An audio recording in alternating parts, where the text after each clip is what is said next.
is NRG.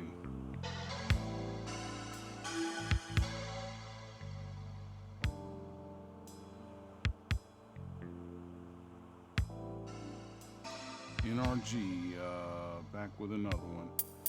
I am doing a video response to a video that I saw on YouTube. I tried to find the original video for this. It's Corinne Steffens. I'm not even sure what the name of the show is. I tried to find the original content, but I saw this video by way of a user on YouTube, Pink Book Lessons. Look that channel up. It's on YouTube. Pink Book Lessons, great channel, excellent host. The channel is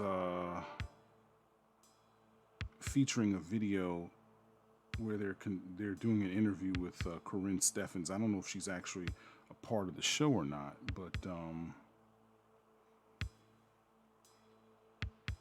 her name is Corinne Steffens, you know, aka, I hate to say that, Superhead, but she wrote a book, Confessions of a Video Vixen.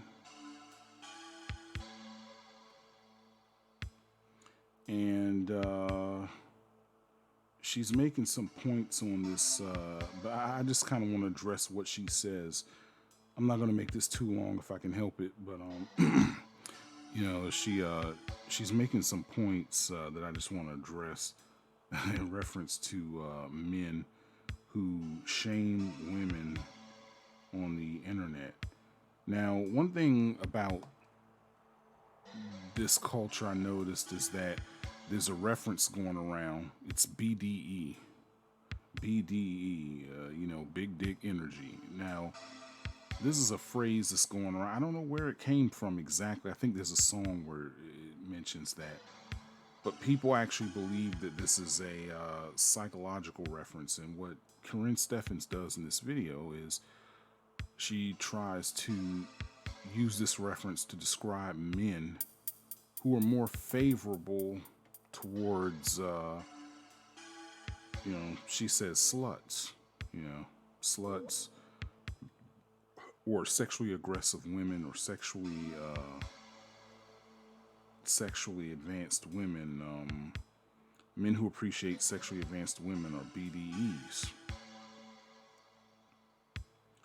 But let me play some of this video. Like I said, this is not the original content. This is from Pink Book Lessons. Go to that channel if you can.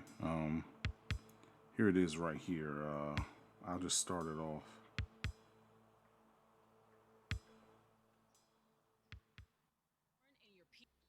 And your wallet size.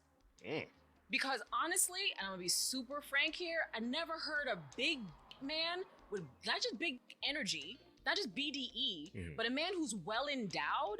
I've never seen a well endowed man call a woman a whore. Now, in that clip, she says she's never seen a well-endowed man. She's referring to the man's penis size. She's never seen a well-endowed man call a woman a whore. And I want to start with that point right there.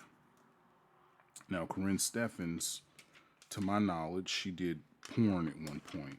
She's featured in a porno video with another well-known porno actor named Mr. Marcus. And of course, she's written a book about her sexual escapades, you know, confessions of a vixen. And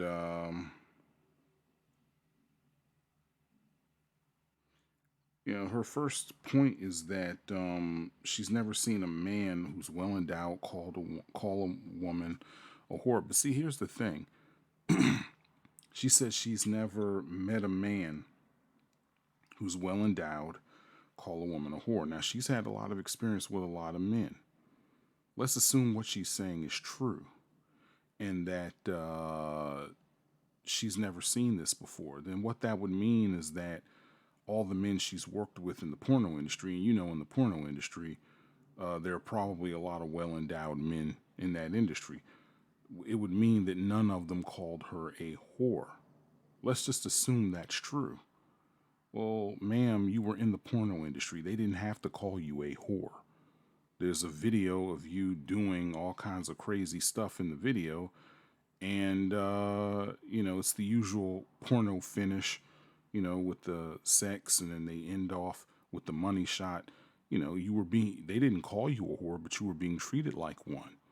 And when a man calls a woman a whore, usually it's because he sees her doing whorish things. I mean, think about it. So even if no man she's ever met or worked with called her a whore, the reality is they treated her like a whore. And then what difference does it make if no man calls you a whore if you call yourself a slut? She refers to herself as a slut, and she's referred to other women as sluts. And she makes another point that slut shaming is born out of the insecurities of men. But, in which case she constantly refers to the male penis size. But see, if you're in a porno industry, I mean, porno industry is really, you're getting paid to degrade yourself, you know, for men's pleasure. That's what it's for. It's like if you compare yourself to what might be considered a traditional woman, nobody knows what a decent woman looks like without her clothes on because she's always kept her clothes on. Whereas you, on the other hand, you not only chose to take your clothes off in front of different men, but you decided to share to the world, yourself having sex with different men. Am I supposed to know who you're having sex with? Am I supposed to have seen you without your clothes on? Are all men supposed to see these things? Can you honestly say you valued yourself to the highest degree if you went and did something like this? You went and did porn for a living, or did porn, or took off your clothes, or in front of a whole bunch of men? Can you honestly say that you valued yourself uh, the to the highest degree? So then are men insecure for simply pointing that out? I mean, or you're in an industry where it's like the woman is practically destroyed, so that a man can make profit. His pockets are hurting.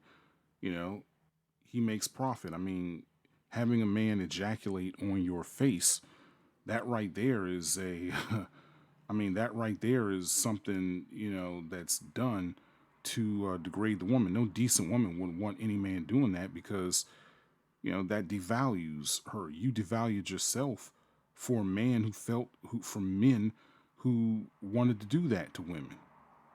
They were insecure. They felt the need to do this to women, and you allowed it. Simple as that. But she's trying to make this argument as if somehow, I guess, she's dealt with men of a higher caliber who were all, just as she puts it, big enough. But let me play the video some more. Well, let me play some more of this video. Yeah, she's having relations, pulling this woman up. Advice for Lori Harvey. Really? Yes, I think Lori Harvey is probably the first person that I've talked about on the show that I have no advice for. Okay. Because I feel like Lori Harvey did everything right. Lori Harvey kissed a bunch of frogs. And it's not her fault that none of them were good enough. That's their fault. Wow. Okay. If you were a big enough man in more ways than one, you might have been able to keep her. But you weren't good enough. You weren't big enough. You weren't man enough. You weren't something enough for her based on her standards, most likely. Wow. And she moved on. And we can't stigmatize women moving on. Y'all want us to settle for less so bad. But when a woman doesn't settle for less and she knows when to zip and zap and dip and dive, you're like, oh, she's a slut because you're not good enough for her. Now she belongs to the streets. And it's always the men with 17 kids talking about you belong to the streets. Bro, you are the streets. You are the dirty, nasty, rat infested. You're a rat carrying a pizza on a subway in New York. You are the streets. Well, I'll stop it right there. But to this point, it's she's saying that she's saying that men, they're not big enough, going back to the penis reference again, or they're not enough, this, that, the third, and everything else. Usually when I hear arguments like that, the thing that my understanding is that, you know, you can date whoever you want for whatever reason you want. If you feel as though a man is insufficient, that he can't perform or do certain things, obviously, you wouldn't date him. But I don't think a lot of men see this, because, it's like when a woman is not dedicating herself to higher values, when she's not, I'm not saying you have to get married, but, you live this lifestyle, especially the lifestyle like Corinne Steffens has led, a pretty fast lifestyle. One of the things that can happen is you can end up becoming a single mother. And I've experienced it myself firsthand. It's like single moms, they switch it up a little bit. They turn to guys they probably wouldn't have dated prior to becoming a single mom. And in which case, that kills that argument.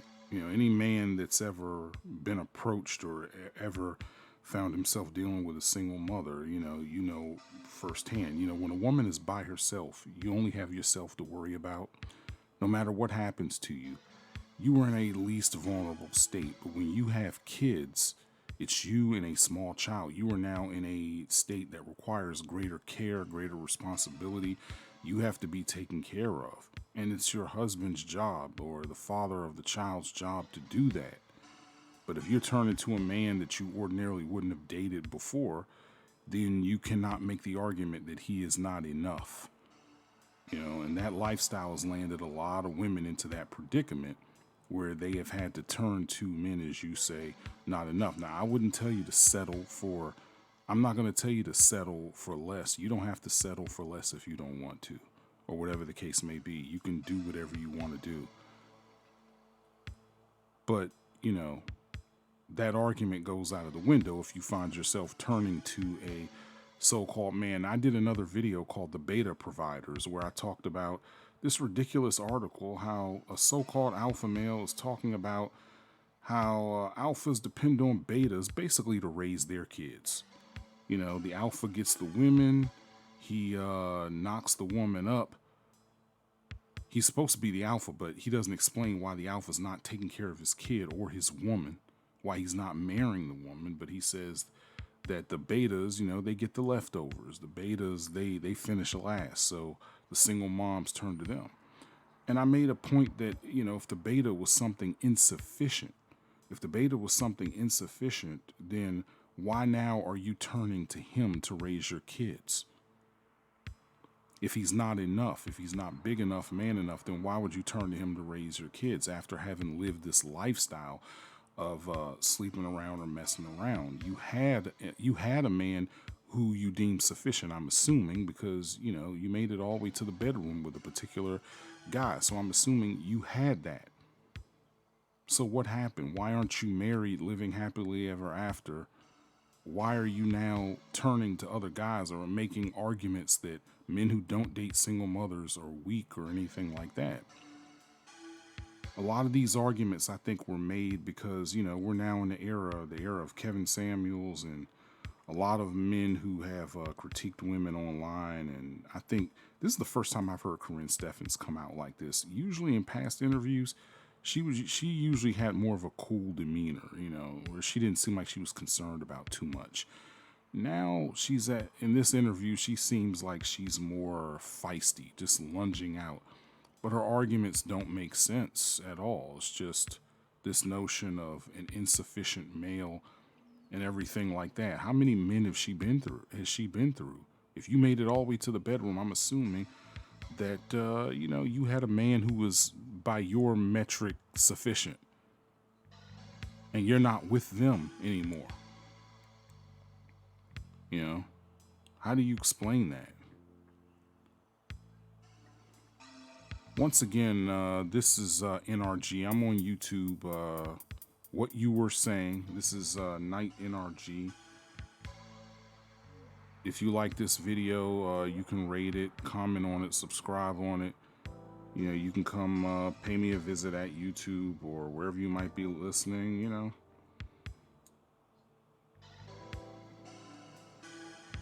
Yeah, I'm just kicking it up here. But yeah, that's all I want to say about that. Also, check out Pink Book Lessons. That's what that clip is from. It's from Pink Book Lessons. Check that channel out.